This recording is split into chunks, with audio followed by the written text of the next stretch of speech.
Did you just get denied for that dream apartment because your credit score was 30 points too low?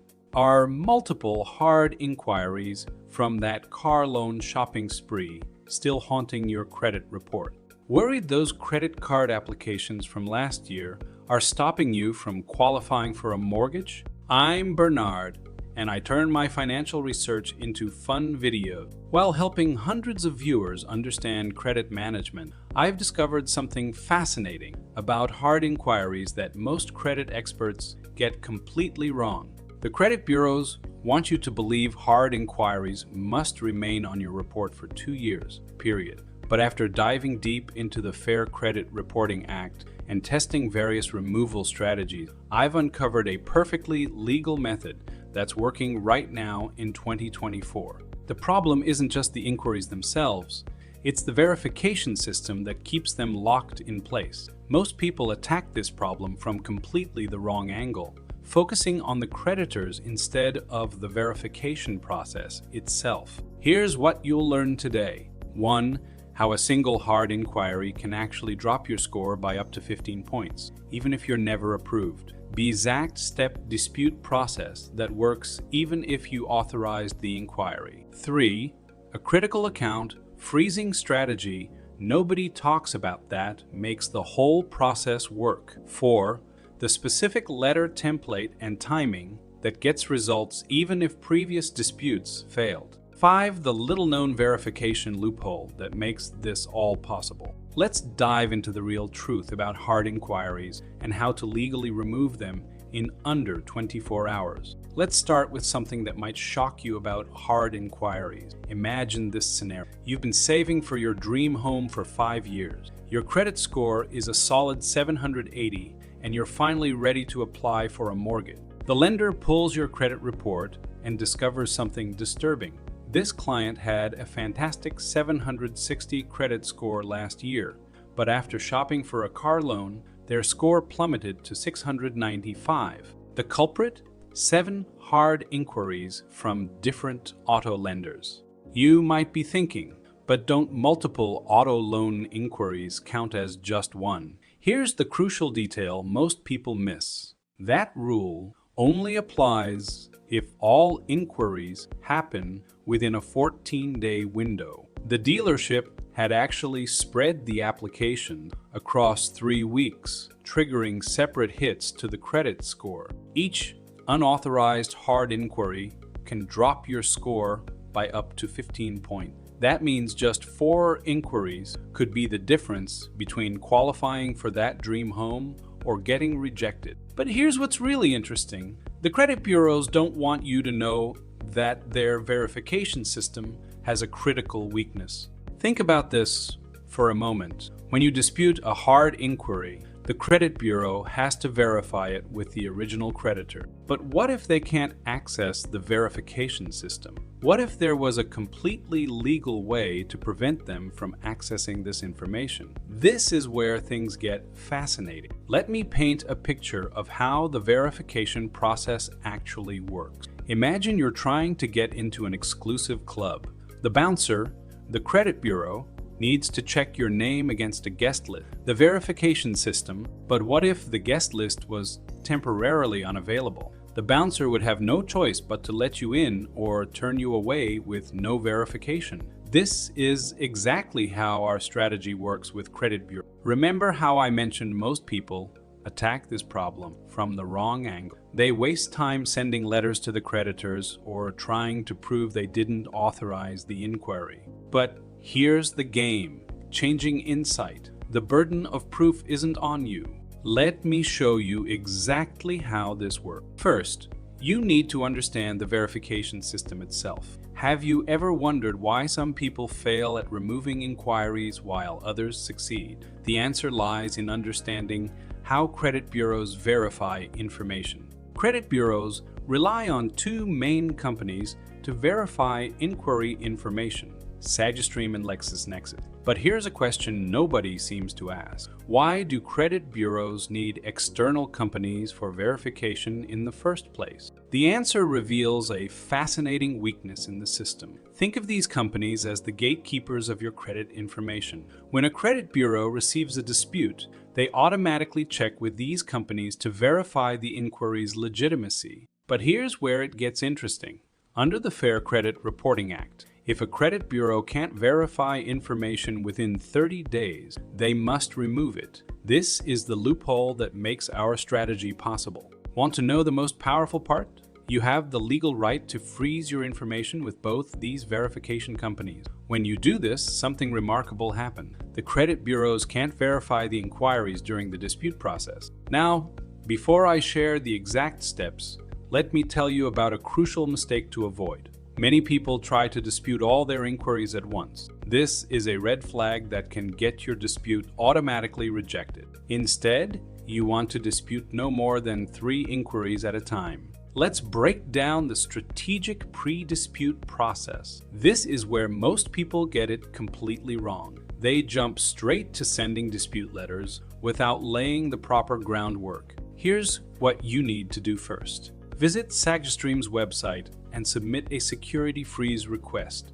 This is completely free and takes about 5 minutes. Next, do the same with LexisNexis. Make sure you save the confirmation emails. You'll need these later. Here's the critical timing detail nobody talks about. Wait 48 hours after freezing your accounts before sending your dispute letter. This ensures the freezes are fully processed in their system.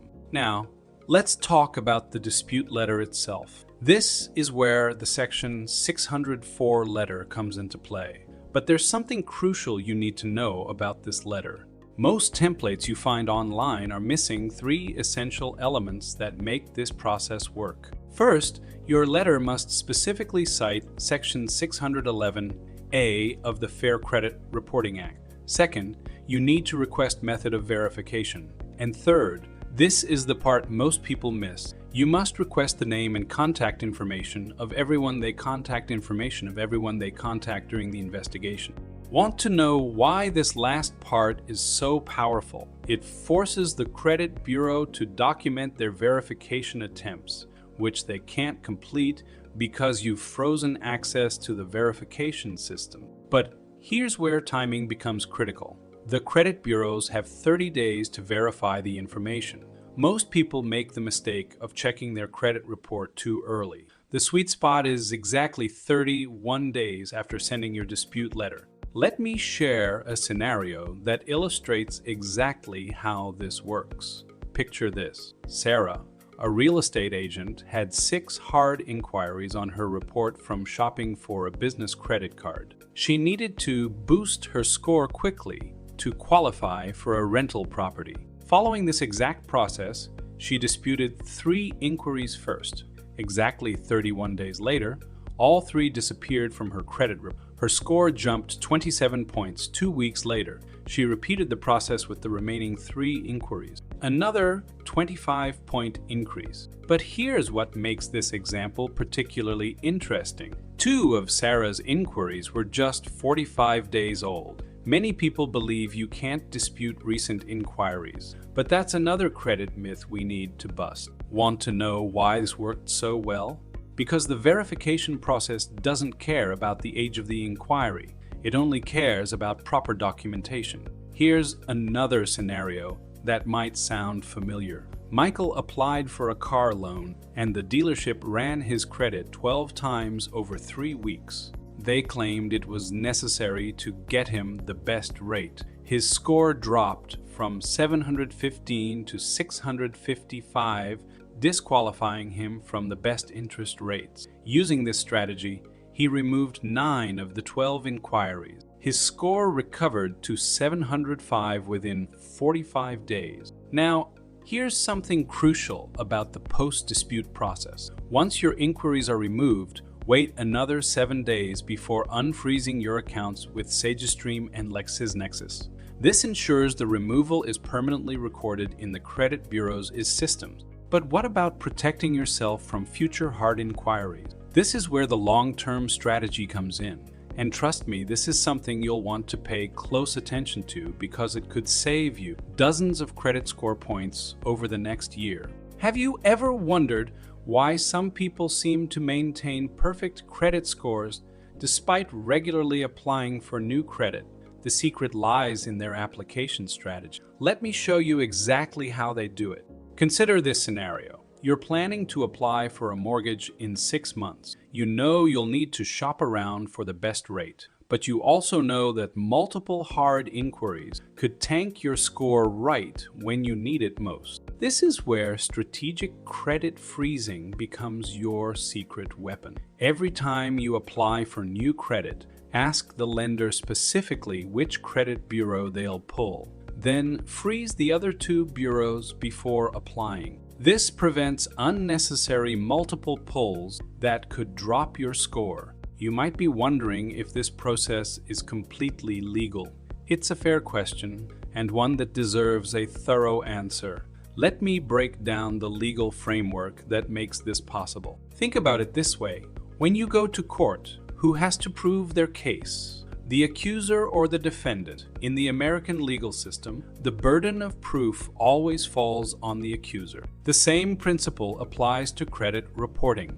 The credit bureaus must prove the accuracy of the information they're reporting about you. Here's a surprising fact. According to a 2023 Federal Trade Commission study, 1 in 5 consumers had verified errors on their credit reports. Even more shocking, less than 2 of consumers ever dispute these errors. Why?